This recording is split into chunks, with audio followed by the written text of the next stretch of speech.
भारत में वास्तविक लड़ाई सांस्कृतिक राष्ट्रवाद की है। दुनिया में जहां कहीं भी अस्थायी परिवर्तन हुआ है राजसत्ता का, उसके पृष्ठभूमि में सांस्कृतिक परिवर्तन है। चाहे फ्रांस की राज्य क्रांति हो, चाहे रशिया की क्रांति हो, चाहे चाइना की क्रांति हो, या भारत में मौर्य साम्राज्य के पीरियड में बौद्धमय भारत हो। बौद्धमय भारत का विनाश करके हिंदू भारत, जिसको कहते हैं, सुप्रीम कोर्ट ने कहा हिंदू कोई धर्म नहीं है, तो इसका मतलब ब्राह्मण धर्म है। ये 8वीं शताब्दी से शंकराचार्य, जो दुनिया का सबसे बड़ा आतंकवादी है, उसने चलाया है।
नजरें न होती तो नजारा न होता।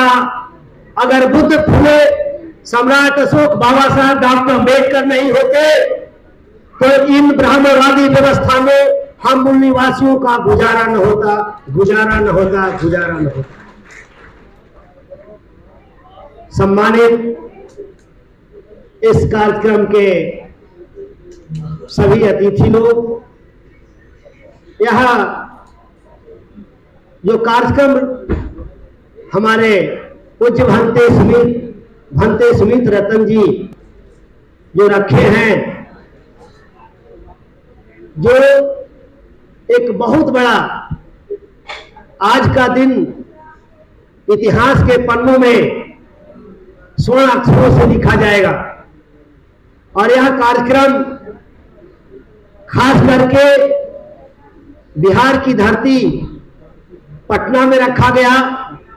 इसलिए रखा गया कि महाबोधि महाविहार जो हमारे बौद्ध की विरासत है, जो हमारे पुरखों की विरासत है, उसको कैसे बचाया जाए, कैसे उसको अपने अंदर किया जाए, इसके लिए मैं आह्वान करता हूं कि हम सभी बिहार के जितने भी बौद्ध भिक्षु हैं और यहाँ उपासक बैठे हैं, हम सभी लोग तन मन धन से इस आंदोलन को आगे बढ़ाना है।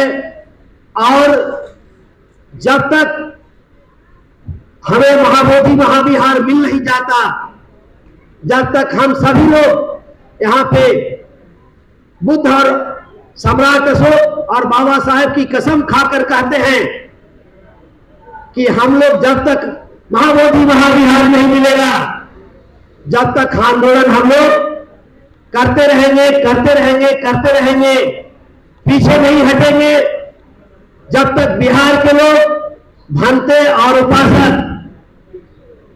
पूरी जोर के साथ सोच समझ करके और पूरी ताकत लगाना पड़ेगा, पूरा ताकत झोंकना पड़ेगा, तब हम लोगों का यह मान सम्मान बचेगा। और मान सम्मान जब बचेगा तब हमारे इतिहास के पन्नों में हमारा यह आने वाले जो पुरखे होंगे वह हमें याद करेंगे।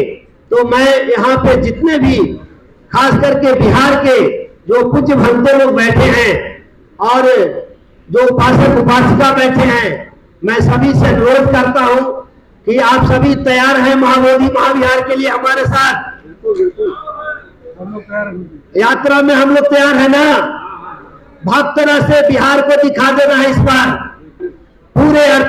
को बौद्धमय बना करके हैं कि लोगों के हाथ में वे लोग हैं जो जिस राज्य से बिलोंग करते हैं। देखिए, हरियाणा भी है यहाँ पे, बिहार भी है यहाँ पर, उत्तर प्रदेश भी है यहाँ पर, महाराष्ट्र भी है यहाँ पर, महाराष्ट्र भी है, बंगाल भी है, दिल्ली भी है और राजस्थान भी है, मध्य प्रदेश भी है, उधर पंजाब भी है और मछली जितने भी भारत में राज्य हैं और सभी राज्य के लोग यहाँ पे मौजूद हैं, क्योंकि विषय जो है बौद्धों के ऊपर है।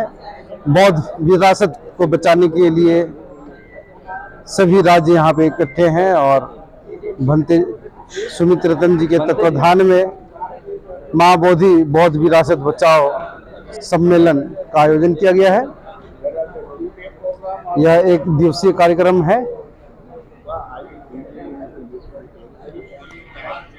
देखिए, जम्मू कश्मीर, तेलंगाना, गुजरात, असम, कर्नाटक सभी राज्य के लोग मौजूद हैं। हमारे बीच में है राकेश मौर्य जी।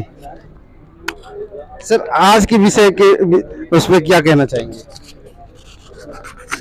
आज के कार्यक्रम के विषय में सिर्फ इतना कहूँगा कि परम पूज्य बोधिसत्व बाबा साहब अम्बेडकर ने बौद्धमय भारत सम्राट अशोक के भारत का मिशन रखा है और यह बौद्धमय भारत, अशोक का भारत, दादा चंद्रगुप्त का अखंड भारत, इसी पटना की राजधानी उस समय मगध था, यहीं से पूरे दुनिया में राजकाज चलता था। उनका देश इन विदेशियों ने छीन लिया है और देश की जनता को मानसिक गुलाम बनाया है, सांस्कृतिक। उसका एक उदाहरण इटावा में कथावाचकों का कांड है। ये बेचारे पीढ़ी दर पीढ़ी से मानसिक गुलाम है यादव जाति के लोग। इनका क्यों है वो ये पीढ़ी दर पीढ़ी से गुलाम है। जिनके पूर्वज तो नागवंशी हैं, ये कृष्ण को जब से अपना पूर्वज मान लिए तब से ऐसे इलाज खा रहे हैं। यहाँ तक कि मैं जानता हूँ कि बिहार सरकार का पूर्व मुखिया माननीय अखिलेश यादव जी और मौजूदा बिहार में नेता प्रतिपक्ष, दोनों लोगों का बयान मैंने तेजस्वी जी का बयान सुना है। कैसे सुधारेंगे? इनको सुधारने के लिए हमको सांस्कृतिक आंदोलन चलाना पड़ेगा, जिसके लिए महाबोधि बौद्ध विरासत बचाओ सम्मेलन जो चल रहा है, जब इस देश में झूठा राम के आधार पर पूरे भारत की सत्ता ले सकता है आरएसएस और भारतीय जनता पार्टी के लोग, तो अशोक का भारत वास्तविक भारत है, दादा चंद्रगुप्त का वास्तविक भारत है, बुद्ध का भारत वास्तविक है, विश्व इतिहास में इनके है, जमीन के अंदर खुदाई में प्रमाण है, हमारे पास पुरातत्व का प्रमाण है, डीएनए का प्रमाण है, इतिहास का प्रमाण है, साहित्य का प्रमाण है। तो ये सारे प्रमाण हमारे बताते हैं कि हम अपना भारत लेकर रहेंगे। बहुजनों को हमें जगाना है। तो उनके साथ में जो मारपीट की गई है, जो उनके साथ मतलब कि जो बाल होता है, जो चोटी होती है, वो काट दी जाती है। जी जी, उसके लिए सिर्फ इतना कहना चाहूंगा कि पूरा यादव जाति के लोग, जिनको बहिर कहा जाता है, ये काम से बहिर नहीं, दिमाग से बहिर हैं और इनका जब तक दिमाग सुधारा नहीं जाएगा तब तक ये बेचारे देश लेने लायक नहीं है, ना चलाने लायक। कीचड़ से कीचड़ का हिसाब होता है। बाबा साहब अम्बेडकर ने किताब लिखा है, riddles and Hinduism, Ramayana and Krishna. Ram और कृष्ण हिंदू धर्म की पहेली है। पूरे भारत के क्षेत्रफल के अंदर जमीन की खुदाई में कहीं भी न राम का पता है न कृष्ण का पता है, पूरा तत्व से गायब है। डीएनए के आधार पर राम गायब है, भाषा के आधार पर राम गायब है, कृष्ण गायब है। तो अब इनके लिए तो बरवा रामायण तुलसीदास का पढ़ना चाहिए यादव जाति के लोगों को, जिसमें लिखा है कितो वहीर पिंगल पढ़ है। भड़क जाएंगे? कतई नहीं भड़क जाएंगे, वो पढ़ लेंगे तो राजपाट पर कब्जा कर लेंगे।